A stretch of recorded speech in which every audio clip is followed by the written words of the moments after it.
યાર બકુ, આજે આપણે તારા લીધે હારી ગયા. હા યાર, ચેમ્પિયનનું ધ્યાન જ ક્યાં હોય છે આજકાલ. બકુ, ખેલમાં કુમાર તું સ્ટાર ખેલાડી હતી. એકલા હાથે સ્કૂલને ચેમ્પિયન બનાવી હતી યાર. ઓ કમ ઓન ગાઈઝ, આ ખાલી રમત છે. આમાં ક્યારે સારું તો ક્યારે ખરાબ પ્રદર્શન થાય. આપણી ક્રિકેટ ટીમ પણ કેટલું સારી રમી તો પણ ફાઇનલ્સમાં ના પહોંચી ને, એમાં શું? ચાલો કોચ બોલાવે છે. ચાલો ચાલો ચાલો જાય. ચાલો ચાલો. શું કરું નંદની, પણ છેલ્લા 6-8 મહિનાથી કઈ મજા જ નથી આવતી. ના રમવામાં કે ના ભણવામાં.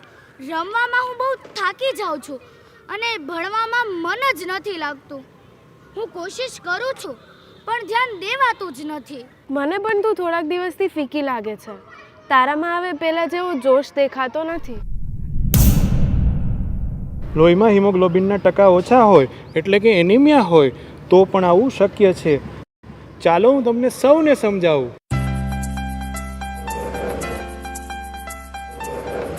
એનિમિયા કે લોહીમાં હિમોગ્લોબિનનું ઓછું પ્રમાણ એ એક વ્યાપક સમસ્યા છે. શરીરના દરેક કોષને જરૂરી ઓક્સિજન પહોંચાડવાનું કામ હિમોગ્લોબિન કરે છે. એટલે જો હિમોગ્લોબિન ઓછું હોય તો શરીરના વૃદ્ધિ અને વિકાસમાં ખૂબ ખરાબ અસર પડે છે. વળી દરેક અવયવ પોતાનું કામ યોગ્ય રીતે કરી શકતો નથી.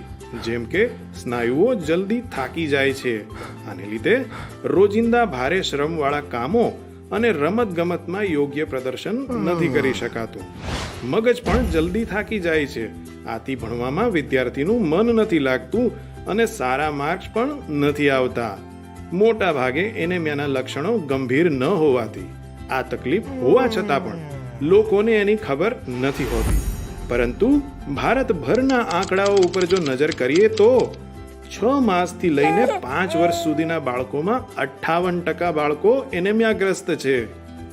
11 વર્ષથી 19 વર્ષના કિશોરોમાં આનું પ્રમાણ 28% જેટલું છે તો કિશોરીઓમાં આનું પ્રમાણ 53% જેટલું ઊંચું છે. ભારતભરની 53%થી વધારે સ્ત્રીઓ જીવનના કોઈ પણ તબક્કે એનેમિયાગ્રસ્ત હોય છે.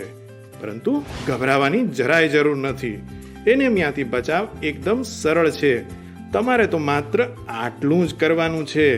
અઠવાડિયામાં ખાલી આયરન અને ફોલિક એસિડની માત્ર એક જ ગોળી લેવાની છે.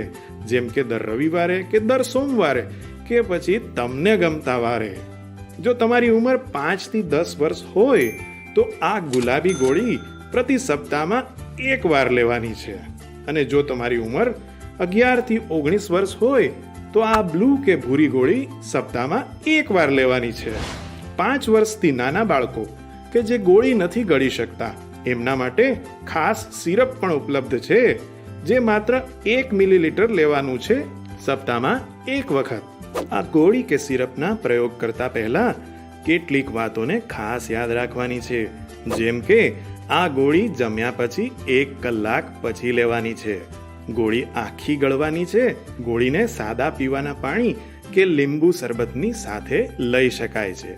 જમવામાં ખાટા ફળો, ફણગાવેલા કઠોળ, આથાવાળી વસ્તુઓ લેવાથી આયરન અને ફોલિક એસિડની આ ગોળીની યોગ્ય અસર જોવા મળે છે. કેટલીક વસ્તુઓ આપણે ખાસ નથી કરવાની.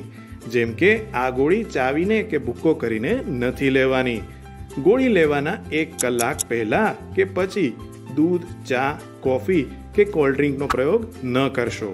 મિત્રો, આ ગોળી ઘણી જ સલામત છે. એની કોઈ જ ગંભીર આડઅસરો નથી.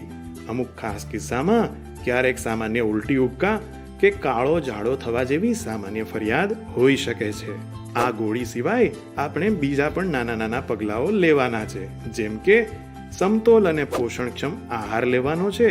ખોરાકમાં પૂરતા પ્રમાણમાં લોહ તત્વથી ભરપૂર લીલા શાકભાજી, દાળ, કઠોળ, સરગવાના લીલા પાન વગેરેનો ઉપયોગ ખાસ કરવાનો છે. બાળકો અને કિશોરોએ કૃમિનાશક દવા આલ્બેન્ડાઝોલનો 1 ડોઝ રાત્રે 1 જ વખત દર 6 માસે લઈ લેવો હિતાવહ છે. જમતા પહેલા અને શૌચ ક્રિયા પછી હાથ સાબુથી ધોવાનું રાખો. અરે વાહ સર, આ તો કેટલું સરળ. દર અઠવાડિયે માત્ર 1 જ ગોળી અને બધી તકલીફોથી દૂર. અને આ ગોળી તમામ આરોગ્ય કેન્દ્ર અને સરકારી अस्पतालમાં ફ્રીમાં મળે છે.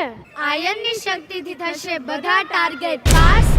બોલે તો અપુન કી બચ્ચા પાર્ટી બિંદાસ.